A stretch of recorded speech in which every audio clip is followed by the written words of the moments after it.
Hello everyone, I am back from my little holiday. I'm back, baby! And I am once again going to have to cover the clown decade. Now, I threw out on Twitter what I should cover in my glorious return, and I had quite a few suggestions. Some of which I had absolutely no plans of actually covering, and so instead of, not covering them and just picking the ones that I quite liked, I thought I'd just do a quick fire round of things that, I will have missed last week. First up, Advance UK will still launch despite the hotel block, so for those of you who don't know, Advance UK, which is Ben Habib's alternative to Reform, his new political party that for some reason in every interview he seems convinced that he can win the next general election. How he's going to get a party machine to get out and get organised in 3.5 years is, questionable to say the least. It looks a bit swivel-eyed and loony from me. This is a party that was backed by Tommy Robinson, of course, sponsored his Unite the Kingdom rally, and all these people were saying millions turned up for Unite the Kingdom. It wasn't. It was about 150,000 at most. And after all that, the membership numbers, I don't think we're ever going to get an accurate reading of it. However, given it's still only a tenner to join till the end of the month, in which case it's going up to 20 rather than the 30 which he originally promised, it screams to me that they haven't actually reached 30,000 paid up members. And whenever they give you membership numbers of the 35,000 they're giving now, it's actually people who've signed up to the email list. That includes me, by the way, and I'm not giving a penny to them. So take from that what you will.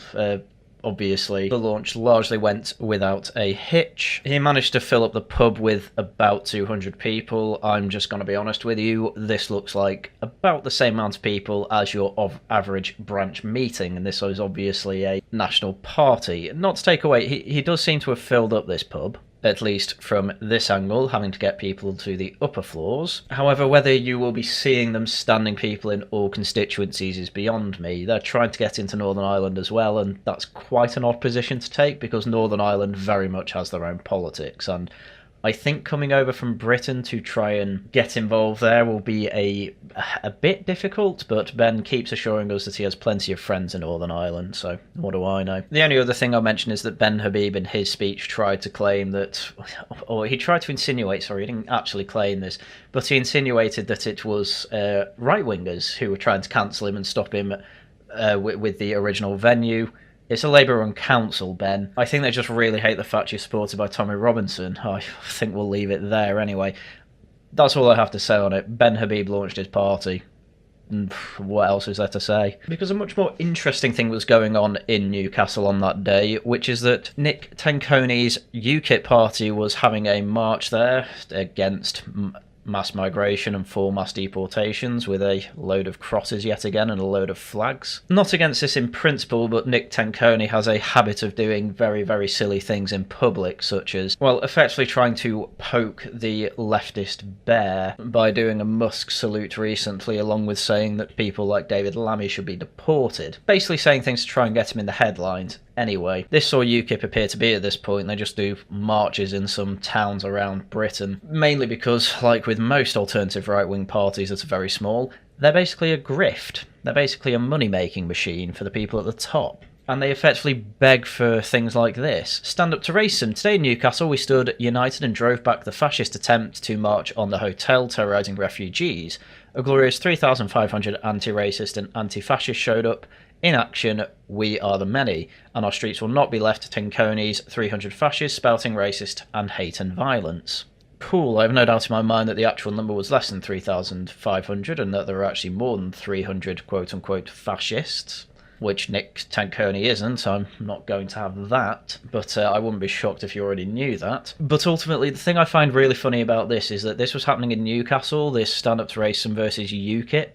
UKIP managed to get more people than the Advance UK launch, despite the fact that Advance UK definitely has more members than UKIP. UKIP has just under 4,000 members, I think it is, and Advance allegedly has 35,000. I would guess that it's actually closer to 20 to 25,000 members, but still you get the idea. At this point in time, and this can easily change by the way, I'm not saying this is going to be the case forever, but Advance is basically a place to throw money at people who do not like Farage and say they're going to do something to stop Farage, but are also right-wing. UKIP is basically little more than a marching protest movement at this point, who try and get attention and make it look like they're doing something useful, effectively to get donations, membership, money, and all the rest of it. And Stand Up to Racism is a renter mob, and they decided that money was better spent on protesting against UKIP, which is a marching dead party, versus Advance, who everyone just sees as a joke, frankly.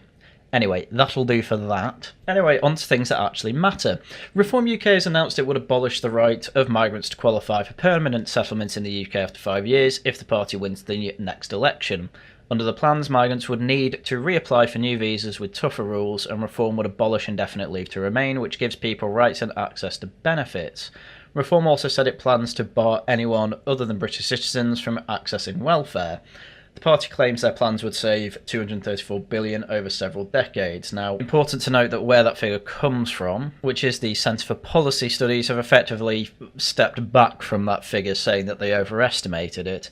Really, I'll be honest with you, economics doesn't really have much to do with this. The whole migration argument at this point is just from a place of principle. Obviously, people without British citizenship should have no access to benefits whatsoever, pay the NHS surcharge, don't get a council house, certainly shouldn't get out of work benefits or anything like that. And it's obviously going to save money. If it's not nearly $250 billion, then okay, that's fine. The main point of this is that it's not exactly going to cost money, is it? We know that mass migration has not led to a more prosperous country. The results are in. The experiment's failed. We know that. We've had 30 years of it. People are just at a point of just end it. They don't really care about the specific number it's going to save.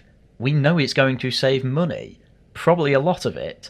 Might not be nearly $250,000,000, but who cares? $1 trillion, sorry. Reform UK has said that the UK is not the world's food bank, and launching the new policy, Farage said, "It is not for us to provide welfare for people coming in from all over the world. Under the current system, migrants can apply for indefinite leave to remain after 5 years. They get access to benefits, council houses, all that. It's ridiculous the things they get access to. They effectively become a British citizen, and they can't vote. But that doesn't matter, because most of them are Commonwealth citizens, and they have the right to vote here from day one." Again, your average normie doesn't know all this, by the way. Our country has an absolutely crazy system when it comes to migration, and people are already against it, but they don't actually know the craziest parts of our migration policy as it stands. This is why you need to vote for Reform UK, which, as they say, the main part is it's harder to come here as an immigrant in the first place. You can basically only do it via a spousal visa or via a work visa, or obviously if you're a student, which are basically the three types of migration that people don't particularly mind. But then the work visa is going to be harder to get. They're going to have a special one for where there's going to be some job shortages.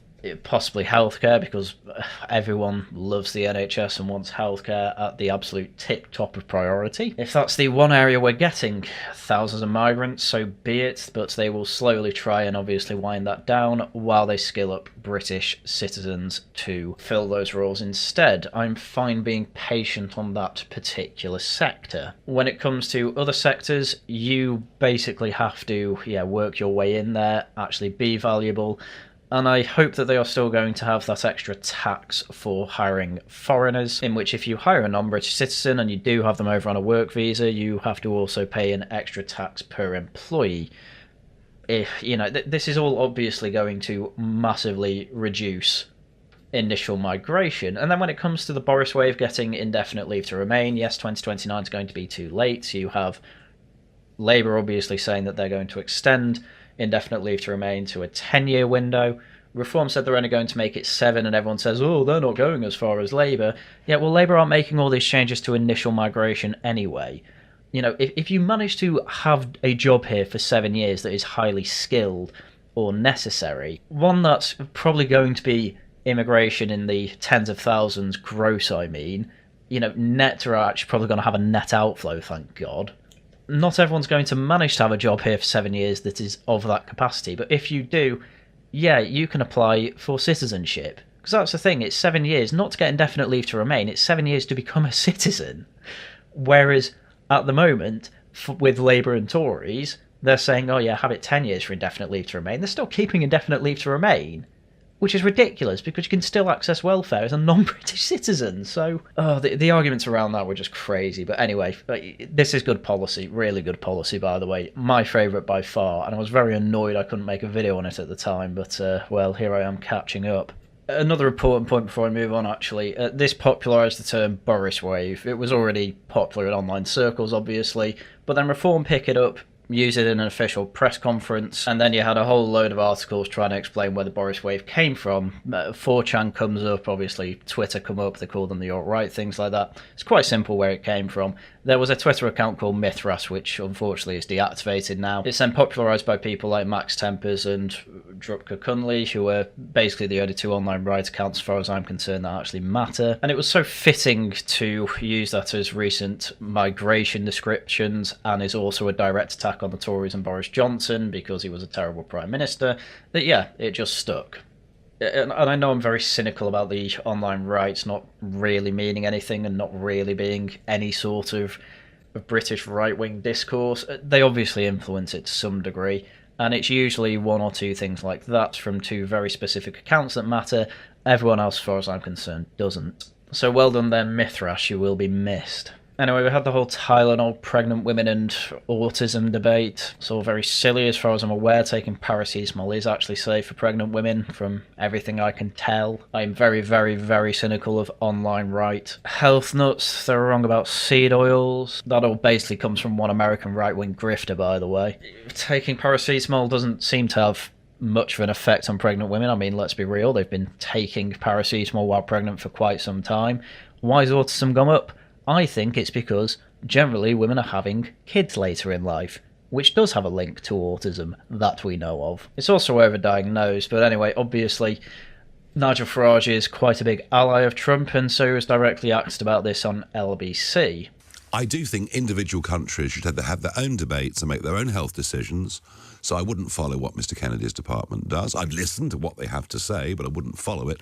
And frankly, nor would I follow the World Health Organization, who now seem to want to take some extraordinary powers that would allow them to lock us down in the future. No, having our own independent healthcare policy, making our own decisions, must be the right thing to do. This, quite clearly to me, is Nigel Farage saying, I think where RFK Jr. and the Trump administration are going on health is probably a silly way to go. Should we ban paracetamol from pregnant women? No. And in fact, he doubles down on that. To say that taking Tylenol or paracetamol can cause autism, that's irresponsible, Nigel Farage. That's an opinion he's got. It's not one that I necessarily share. But look, I mean, honestly, I've no idea. But obviously the problem with all this is that it wasn't going against Trump's administration enough, which is definitely a problem that the Reform UK brand goes down. You have too much of a go at Trump, you hurt his ego, yes, you end up in a little bit of trouble. Because you basically don't want to annoy Trump, and the only real way that you can keep Trump on side is, well, by not directly insulting him and not openly going against him on the airwaves like this. So as far as he can go is to try and diplomatically say, I think this is stupid, I see no evidence, but really what do I know? Probably more than he's letting on, but anyway, obviously the media was trying to insinuate that we're going to end up with paracetamol being banned from pregnant women in this country, under Reform UK I should say. It's not going to happen. There was also this viral clip from the interview. Are you prepared now to say that that one was utterly nonsensical? If I said to you that swans were being eaten in royal parks in this country, that carp were being taken out of ponds and eaten in this country by people who come from cultures that have a different... Would you agree it's happening here? I've certainly read... I didn't know about swans. I've read about carp being fished. Well, there you go. So, look, neither of us can prove or disprove. Who are taking the carp and the swans? People who come from countries where that's quite acceptable to do. Well, I've read headlines that it's Eastern Europeans, Romanians and people like that. So I believe. Is that what you've heard? So I believe. So it's a similar sort of story. They're eating similar story. They're eating our carp, they're eating our swans. But, I'm not saying that. I'm just putting it back as an argument. All right, I think Farage there really should have doubled down on it, not just thrown out, oh, it's just an argument. No, it's happening. It's happening. There's plenty of videos and evidence that it is happening. It's been on TikTok. It's all over Twitter. Obviously, this was one of those things that the media tried to say, oh, he's being very Trumpian here. Oh, maybe, but it's true, isn't it? Again, it's one that's quite difficult to hide when in Normieverse you're going through a flat or something like that, seeing dead geese and swans being carried off in apartment buildings and in parks. And then obviously it goes viral, partially through the online right, of course, but then it makes it quite mainstream quite quickly. There was even a whole Spectator article on basically how actually what Farage said here was perfectly defensible. But the whole thing against Reform UK from the mainstream and other uniparties is, well, just throw stuff out there and see what sticks. Unfortunately, it's not really working, and you end up having Lib Dems saying that foreigners are getting too much on welfare benefits and there's a lot of welfare benefit fraud going on. So everyone's moving right-wing, really, which, if nothing else, that has made Reform UK's input invaluable. And have you even said thank you once? No, of course not, but again, I'm just touching on subjects here, and that's all I have to say on the Lib Dem conference. Farage and Tice also went to see Andrew Bailey, the Governor of the Bank of England, to talk about quantitative tightening and quantitative easing, and effectively saying that money printing with extra steps is making us all poorer, and at the same time saying you really need to look into cryptocurrency and allow it to be unleashed in Britain because it's a very good way for businesses and what have you to be very productive. And effectively central banks are the worst way to try and grow an economy. How many of these arguments will be taken on board by Andrew Bailey, it doesn't really matter to me. What matters here is that very much Nigel Farage, Richard Tice and Reform UK as a whole are taking steps to, well, take governing seriously when they do get into number 10. And that's almost certainly going to happen because there was a very, very large MRP poll commissioned by the Times that they do every other month that showed that actually, yes, Reform are now in a position with the biggest poll ever to get a full majority. That barely made headline news, by the way, because everyone already really knows that. It's now basically an election for Reform to lose. They just have to not make any rather large mistakes. And have they made a few mistakes? Yeah, of course they have. But an awful lot of it is effectively not being careful enough with their language, say, and, well, the enemy's throwing everything at the wall they can and seeing what sticks. Something's going to stick, it obviously is, but they've got away with quite a lot, really. When Rupert Lowe was kicked out, I thought this could be it at the time. In the long term, it's actually been a benefit, so you never know what's going to happen. Anyway, on to Labour and their blunders. So the government is planning to introduce digital IDs by 2029 at the end of the Parliament. And the BBC did this for an explainer. So why are they introducing them? Well, digital IDs will be used to prove persons' right to live and work in the UK. They will take form of an app-based system stored on smartphones in a similar way to the NHS app or digital bank cards. Information on the holder's residency, status, name, date of birth, nationality and photo will be included. Announcing the scheme, Keir Starmer said, "You will not be able to work in the United Kingdom if you do not have digital ID. It's as simple as that." And on the face of it, that doesn't seem too bad, even to me. The problem is that with digital ID, you've got a government that just 2 months ago had a massive scandal on a massive data leak, leaking a whole load of information to the Taliban about Afghanistanis who are on Britain's side. And also other countries that have digital ID, an awful lot of them have had massive data breaches. So for those two reasons alone, I will be opposing this. The government said the scheme is designed to curb illegal immigration by making it harder for people without status to find jobs. As if the black market is going to even bother looking at digital IDs. What are you talking about? These are all supposed to be cash in hand. That's another reason they want to get rid of cash, by the way. It's as an excuse to try and stop the black market. But again, I would quite frankly be against that. Ministers argue this is one of the key pull factors for migrants entering the UK illegally. Employers will no longer be able to rely on national insurance number, which currently is used as part of proof of right to work or paper-based checks. They already work, though. This is how it already works. You already need a national insurance number to have rightful employment. Why would a digital ID change any of this? We already have checks and balances on all the things a digital ID card is supposed to fix. The reason it's not working is because the black market exists. You're still going to have this black market even with digital ID, so this is all just stupid. And there's been a petition that has over 2 million signatures at this point. I bet Restore Britain are very mad that they were not in there first, which I'm actually quite surprised at. They're usually quite quick. But this keeps coming up, obviously, to Keir Starmer. Are you still willing to go through with digital IDs? This is dreadfully unpopular, but the whole Labour plan at the moment seems to be stick your head in the sand and just plough through with whatever the civil service wants you to plough through with. It's ridiculous. Anyway, on top of that, there was another massive blunder with Keir Starmer labelling Reform UK's policy of scrapping indefinite leave to remain as racist and immoral. Okay, the policy, which could effectively lead to hundreds of thousands of people who are here legally being deported from the United Kingdom, or they're not here legally anymore if you take their indefinite leave to remain, are they, was announced by party leader Farage last week. Starmer added he did not think Reform UK supporters were racist, but frustrated after 14 years of Tory failure. Yes. The Prime Minister was speaking, but he thinks Reform UK itself is racist. Okay. Again, you do notice that Nigel Farage is always with this brown guy called Zia Youssef in pretty much every press conference, right? Pretty hard to call them racist.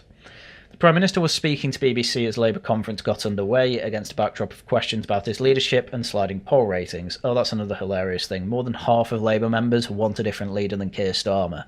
He's also more unpopular at this point than any other Prime Minister.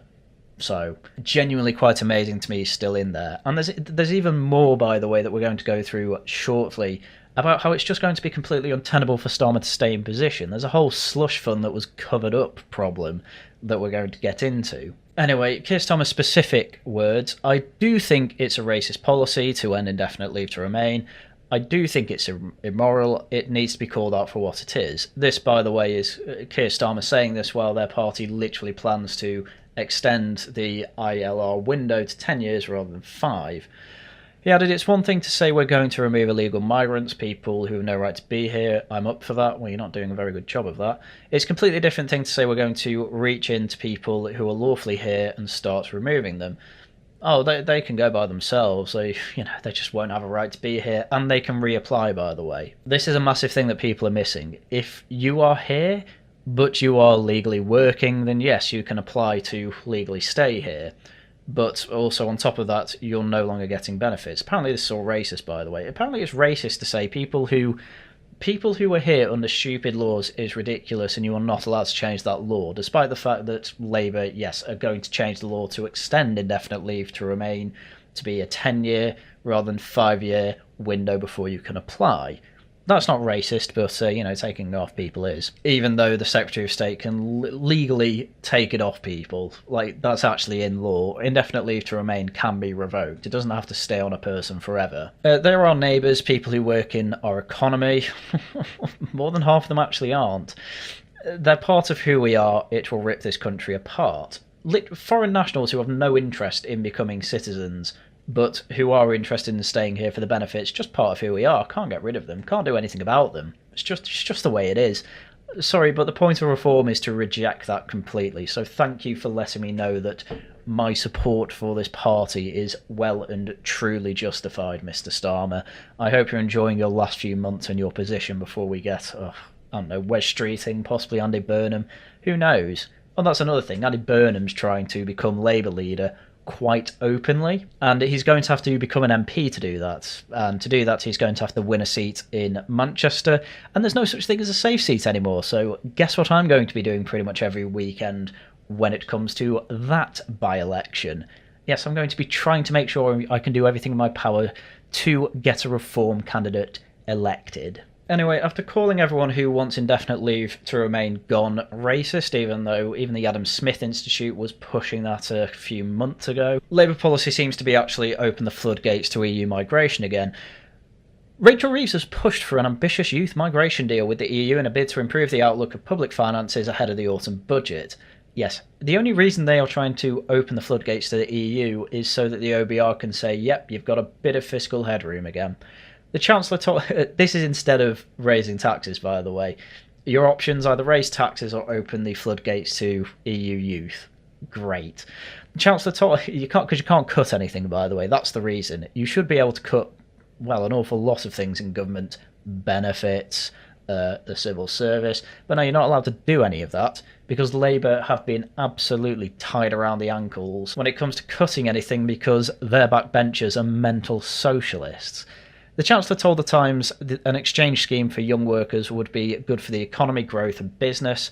The UK agreed to work toward a youth experience visa with the EU in May this year, but the specifics of the scheme are still being negotiated. And Reeves also called for the OBR to factor the potential economic impact of such a scheme into its forecasts ahead of the budget. We're at a point where we know mass migration doesn't improve the economy and the OBR is starting to admit that. this isn't going to work. Well, if this does work, then it just shows that actually the pathological system is not learning any goddamn lessons over the past decade, and therefore you need reform more than ever. I'll put it that way. Honestly, this has just been a crazy week. On top of that, this isn't even the worst thing Labour have done. A terrorism charge against kneecap rapper has been dropped. Liam, it's an Irish name, O'Hanach, I think that's how you say it, who performs under the stage name Mo Cara, was accused of displaying a flag in support of Hezbollah at a gig in November last year, but the charge of allegedly supporting a proscribed terror organisation was thrown out on Friday on a technicality. The Chief Magistrate sitting at Woolwich Crown Court ruled that there was a technical error in the way the charge against him was brought. Brenda Campbell KC for the rapper told the court last month that the Attorney General had not given permission for the case to be brought against the defendant when police informed him he was to face a terror charge on May 21. She said consent was given the following day, which meant the charge fell outside the 6-month timeframe in which criminal charges against the defendant can be brought. So Lord Hermer, who is known as being an incredibly wet, incredibly leftist, basically neo-Fabian judge, can say, oh, well, I tried, I was just a day out. It seems pretty obvious to me that the whole idea here was to not charge the kneecap rapper for the terrorism charge, despite the fact that you cannot support prescribed terrorist groups for obvious reasons in Britain. My free speech, my free speech, my free speech. Yes, well, supporting a terrorist organisation does incite violence, so I'm afraid, yes, in fact, we are going to have to ban that. And Lord Hermer agrees with that. And, well, there was a clip of him the other day actually saying Robert Jenrick's wrong because judges can never be wrong in their judgments on things, despite the fact that there's a whole appeal process to question the judge's decisions when it comes to the law, but there we go. And therefore, quite clearly, Lord Hermer was worried that a judgment could be wrong in this case, and in fact put a kneecap rapper in jail for supporting a terrorist group. You know, that's just what I think is going on here.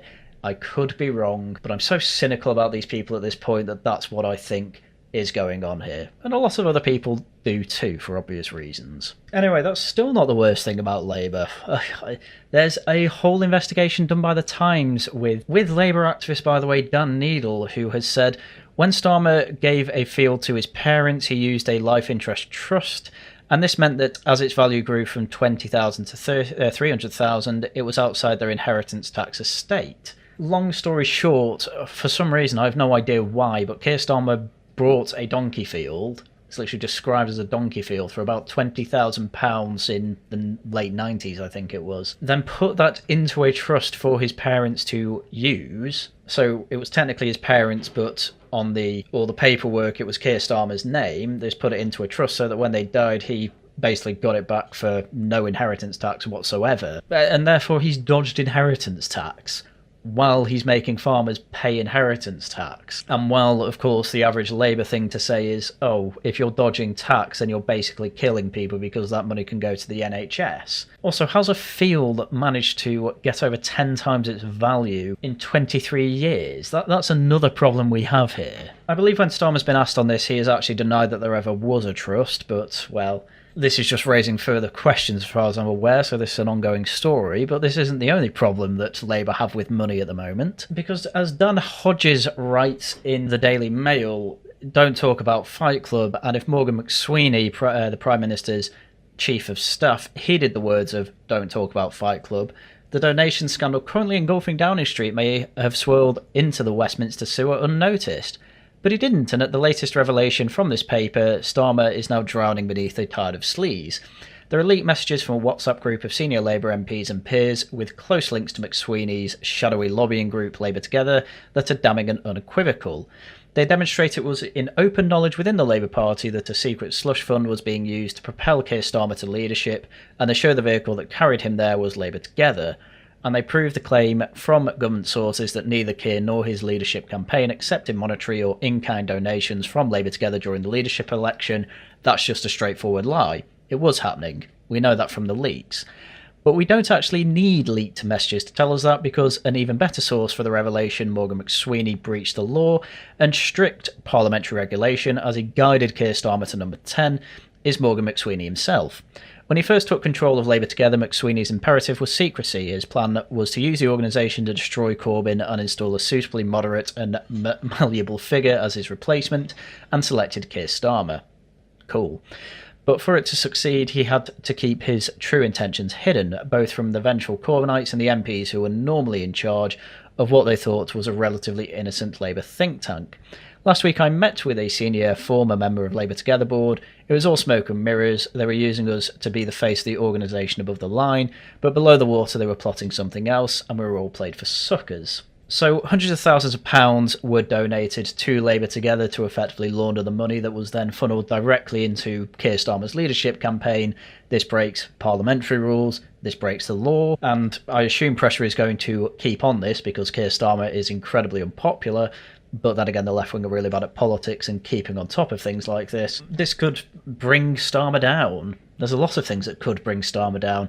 There is so much going against Starmer at the moment, including an open rebellion of his own authority, that basically every time I'm listening to Times Radio these days, it's just people saying, yeah, Starmer's kind of screwed, but none of them want to say that outright. So again, it was a hell of a week for me to take off, but there we go. Oh, and when it comes to illegal migrants, Labour keeps setting records, with the largest boat crossing, with 125 migrants arriving on one mega dinghy and 1,300 migrants crossing the channel illegally, because smashing the gangs has worked so well, and digital ID cards, yeah, nobody cares. Oh god, there was the one in, one out thing as well. Yeah, they've managed to send back, like, I don't know, 10 people, something like that. I don't even know. Nobody even cares anymore because it's such a disaster. This is the thing with Labour. There's so many disasters going on at once that it's impossible to keep up with it all. Like, the one in, one out scheme is just unequivocally a complete failure. Everyone thinks that now. And so nobody talks about it because there's much bigger failures going on right now. That is exactly what is going on with Labour. It is a failure machine. Anyway, on to something that, frankly, I wasn't going to talk about because everyone's got the basics of this now anyway. But it's the free speech issue. And the first thing I'm going to say is that everyone I'm about to talk about obviously deserves free speech, but I really don't like either of them for two very different reasons. First up, it's Steve Laws saying he was arrested a couple of days ago, sometime last week, for an alleged post on X. It probably wasn't alleged, you probably did actually post it on X. And also, it was a post on X that's allegedly racist, I think is the way you're going to go about it. Steve is the type of person who is a machine at posting genuinely racisome and, well, frankly, things that quite easily could be considered hate speech. But as I say, he should be free to post all that and not have the coppers knocking at the door to arrest him. Anyway, he's got bail conditions and can't actually post or discuss anything related to the case, and he's currently under investigation, and he's going to update us with more information when he can. He shouldn't have to, because he shouldn't be arrested. The man is a colossal moron, a nasty piece of work, and yes, an open fascist. That does not mean that he does not get the same free speech as all of us. However, as a point that I'm going to make that I don't think many other people are going to make is that there are accounts out there that are clearly trying to bait a police presence in their life. Honestly, normies are constantly telling me about free speech issues now. Things that I was talking about a decade ago. Literally a decade ago. Yes, we have a police state that cares more about what's posted on Twitter than dealing with shoplifters and deporting illegals. Yeah, I know that. I've been talking about that for quite some time. But let's just be real here. There are people who are trying to bait a police arrest for attention. That is happening. Steve Laws is one of those people because ultimately the man can't get a job. The man can't get a job because he's an open fascist. Again, I'm all for free speech, and I'm very much on the side of he should not be struggling to get a job, assuming that he's not throwing out this stuff while he's working customer services and making customers feel uncomfortable.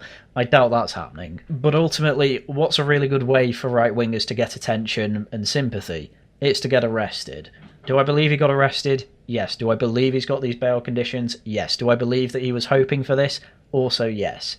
So my sympathy only goes so far. Yes, in principle, all that stuff that we all agree on.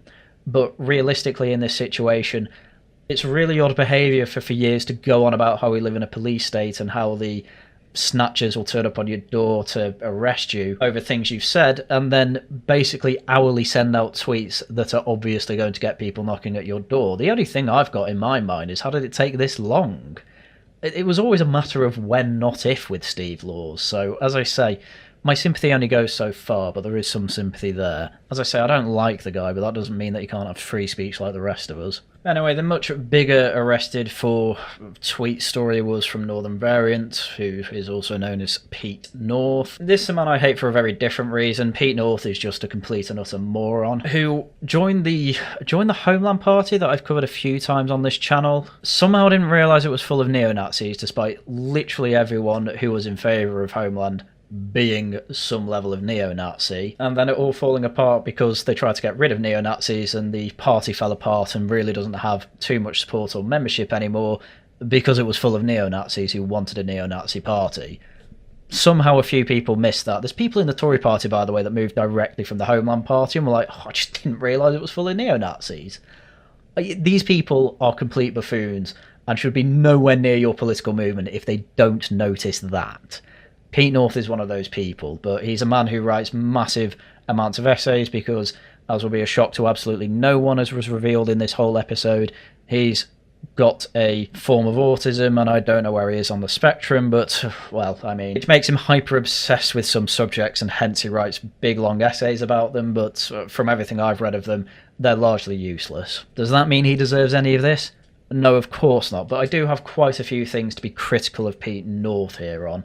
We don't need to go through the video because once you've seen one person arrested for tweets, you've seen them all. I'm much more interested in how Pete North describes the whole affair. So this wasn't a casual interview. They rocked up around 10 PM to arrest me for the meme, to put me in the detention cells for hours, and they dragged me out of my home in front of my missus and put me in the back of a snatch wagon while I was having an autistic meltdown. I have a variant of Tourette's that goes into a loop, and I have massive blood pressure episodes. Again, he doesn't deserve any of this. I'm not defending that bit at all. I am saying that there are things that he posts constantly that say, oh, I could get arrested for all this stuff, and then for some reason they all act shocked when it happens. They could have invited me for a daytime interview, but no, they decided to dispatch 2 officers at night to drive me to North Yorkshire to drag me to Harrogate, which is nearly an hour away, for a meme. In the interview I had to explain to the plod what Hamas is. He was completely oblivious. Today I say the true meaning of banality of evil. 2 basically decent lads acting on orders, and nobody in the building saw anything amiss about locking someone up for an anti-Hamas tweet. Concerned that they had no process for dealing with autistic people, and impressed upon me that I would be detained longer if I called a solicitor. I can see why people die in these cells. Okay, stay longer and call a solicitor then. I get that these situations are stressful. I get that nobody needs them, but honestly, we should all know the bait. If you know you're going to get arrested for these things, you should be prepared for this sort of thing. We know. Don't plead guilty, otherwise you get Lucy Connolly'd. Call a solicitor because you need legal advice and everyone has a right to it. If you have to stay longer, so be it. I'm not being funny, but it's quite easy to see what cells look like via YouTube in any prison. They're uncomfortable. They're not meant to be comfortable, but you're not going to die in there. You're only going to die in there if you've had a drug overdose. Let's be real. But the worst part of all of this is that he keeps saying that it was all about an anti-Hamas tweet. Well, the man posted the tweet again after this, saying, "Good morning," and this was the actual tweet that he got done for. F Palestine, F Hamas, F Islam. This wasn't about Hamas. He may have been asked about Hamas, but let's be real here. This was about the F Islam part. This was about the F Palestine part. Again, we're all well aware that we are in a regime that is very much on the side of the progressive stack, and being a Muslim, yeah, that puts you above a lot else. And guess what? Posting this is obviously going to risk a knock from the plod. They don't always do it. They have plenty of other things to do. Why did they do it that day? I have no idea. And lots of other people have been posting this, but the thing that got me was that this is a Hamas tweet. All I did was post F Hamas. No, you didn't. There's a hell of a lot more here that completely changes the context. Let's just be real about that. Yeah, you ought not to have been arrested for this. Totally on your side with that. But why would you constantly talk about how we live in basically a dystopia and then act surprised when the dystopia comes for you? Come on. There's a reason that I've been pruning all of my accounts. There's a reason for that, and it's because I don't want to be arrested. It's not just that as well. I'm just frankly embarrassed by some of my old content and tweets as well, which is fine. But to some level, yeah, it's also the dystopia we live in. Like, yeah, part of the reason I'm doing that, by the way, is because I now actually see a way out of it. And the basic one is just vote for a party that is going to get rid of all these laws that get people arrested at 10 PM for stupid tweets like this. And it is a stupid tweet. And that obviously is reform. But nobody wants to give them credit for any of this, the online right, because at the end of the day, a lot of these people rely on being contrarian to effectively get their attention. And that's what Pete's done here. Does he deserve any of the arrest or anything like that? No. Was he fully aware that it was a risk? Yes. Did he prepare for that, though? No. So as far as I care, he acted in a way that should be absolutely surprising to nobody, but it still gets him headlines. Man arrested over anti-Hamas social media post. Blogger Pete North accused police of terrorising people like me after being questioned for allegedly stirring up racial hatred. Yeah, well, we know that's a law. We know that happens. Why is anyone surprised by this? It's this that gets me about the free speech debate at this point. We all know all this. Again, normies are talking to me about free speech when I'm 10 years ahead of them on it. And other people in the online spheres who are also 10 years ahead on it, yeah, they're all acting surprised that this happened. Why? As far as I'm concerned at this point, either you are hoping that, genuinely, you are hoping that these laws stay so that you can keep getting attention like this, or you actually want to help solve the problems. Pete North is not a person that cares to be solving the problems. I've read enough of his stuff. I've seen enough of his tweets. He jumps from opinion to opinion constantly. He doesn't want these problems fixed. He just wants to complain. Does that mean he should be arrested and I have no sympathy for him? No, of course not. But everyone already agrees with that, so there's no point in me virtue signaling on top of that. The time for virtue signaling about this is over. Actually help try and get a party in power that's actually going to fix this, or frankly, shut up. Like, seriously. Because otherwise, you're just going to get arrested as well, and I'm going to be incredibly cynical, and at this point, I think you're just trying to do it for attention. That is by far the spiciest thing I have to say on this topic, and, well, I mean, hopefully you can see where I'm coming from. I'm just so fed up of online spheres. There's probably about 5% of the accounts in the online right are actually worth listening to. The rest of them are just this level of contrarian that are effectively jumping from opinion to consistently sound interesting, when in fact, frankly, I find people that are actually consistent in their opinions and have interesting things to say are the ones that are worth listening to. Max Tempers, Lauchai Larry, some people over at Pimlico. J'accuse is interesting. They're consistent. They're consistently anti-reform, really. But I do find what they have to say interesting. People like Pete North, Steve Laws, basically all the low-seaters apart from Stelios. Stelios is interesting. Yeah, these are the people that are just contrarian and tedious. And are well aware of the situation that we're in when it comes to free speech here. It doesn't exist. And then they'll act shocked when something like this happens. Sorry, I don't buy it. Let's be real. If you do get arrested and don't plead guilty, you'll get a court date. Yes, it's stressful. Yes, it's something that you don't particularly need. But let's be real. It made Dankula's career. That was a man who wanted nothing to do with that. But it has made him very internet famous, and it has given him a pretty comfortable life. Let's just be real, there's incentives here. And I've been very cynical about the online right for some time now, and I may as well just be more open about it than I have been. But don't take this as me being unprincipled. Take this as me being at the end of my tether with these incredibly tedious, boring people who are very limited in what they can actually add to the conversation. I myself am avoiding actually trying to be arrested by the police while still criticising these things in a sensible manner, because I want to avoid being arrested as much as I can. Why do I want to do that? Because I actually want to get somewhere serious in my life. This is a hobby for me, and at this point I've accepted that being anonymous and online is not going to be my route to having a good and comfortable life when it comes to the income. And I'm fine with that. Because this is a bit of a digression, and I will keep it short, but frankly, people who then turn their lives into all my income has to come from these online circles, it all then becomes a game. And they become less honest, they become less intellectual. You have to keep a narrative going more than actually following the facts, because you start bringing up facts to a lot of people, they start disliking you. I've had that happen to me numerous times over my years on the internet. And that's because, ultimately, I've kind of come to this realisation over the past year, but yeah, I do say, please become a channel member. Please do give super chats and all that, because it does help out. It does help me drive to work on this channel. But let's be real, what is the point of this channel? It's to be honest with you. It's to give you facts. It's to give you my analysis. It's to be honest with you. And yeah, when it comes to this story with Pete North, I'm well aware that my biases might be influencing this. That's the other thing. You know what my biases are. But there are people obviously online that want this attention. Look at me, I'm the guy that managed to get a headline on the Telegraph.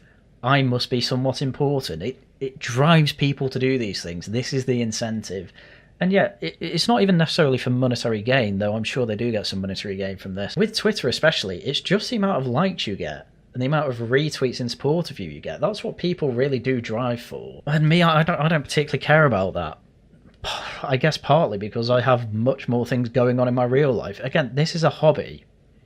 And it will stop becoming a hobby when my face and name is out there. My name's already out there. You heard it in the Walls of Westminster podcast, which we are going to carry on doing. And that's my step towards that.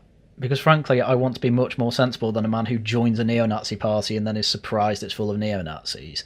And then decides to write pages and pages and pages of policy that nobody's going to look at or take seriously. The man shouldn't have been arrested, but he is lying by omission about what he was arrested for and what the actual problem was.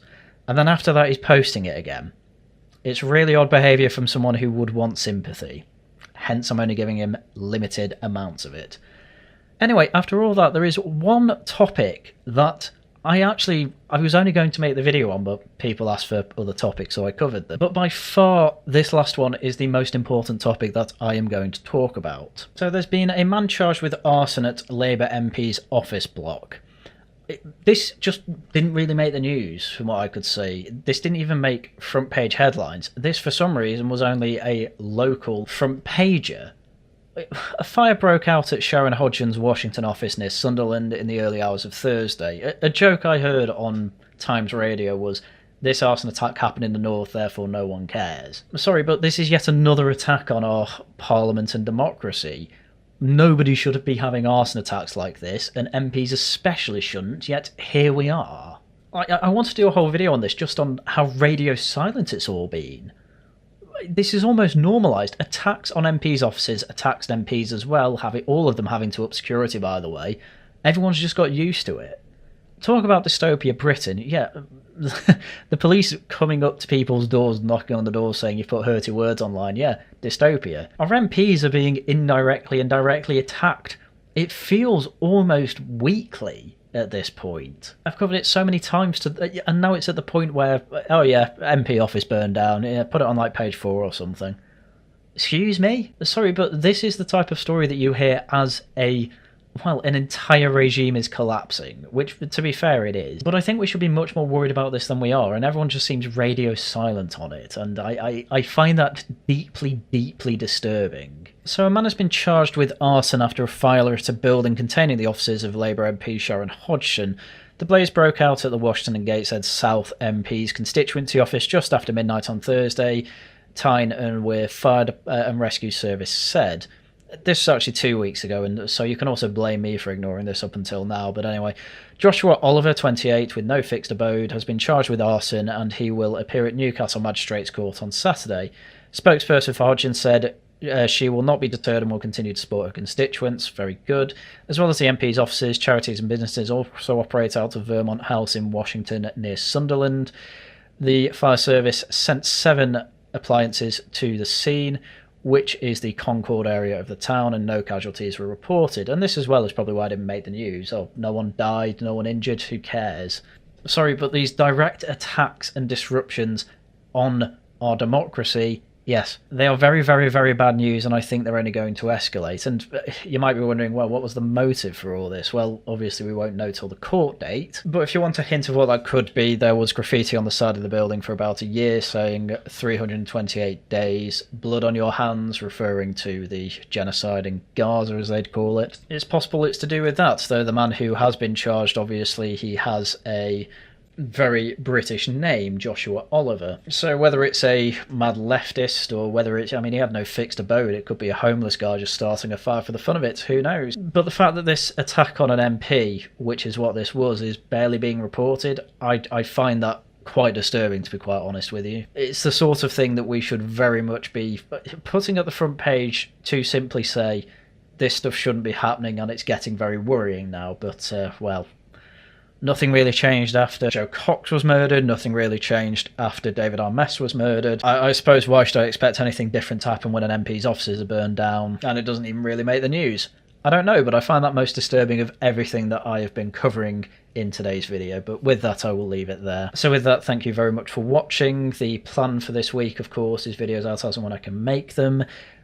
Tuesday, tomorrow, we are doing Tosh Talks. We will be covering a Los Ceases video with a panel where they effectively try and claim that now, because Nigel Farage is moving a bit right-wing on his rhetoric, even though all the details are basically the same as what he's been saying for years, they are the ones puppeting him. Obviously, everything he was doing a year before, oh no, that was their use of influencing him to move left, even though that's obviously not true, blah, blah, blah. Anyway, look forward to that tomorrow. Thursday I'll be playing some Life is Strange with Enigmatic, that'll be the gaming stream now, and Laughing at the Guardian with some Whamming on Saturday. Right, do subscribe to the channel, leave a like, leave a comment, also do become a channel member and leave super chats, super thanks, really do help drive the channel. And with that, that was everything I had for you for today, so once again, thank you very much for watching, and until next time, goodbye.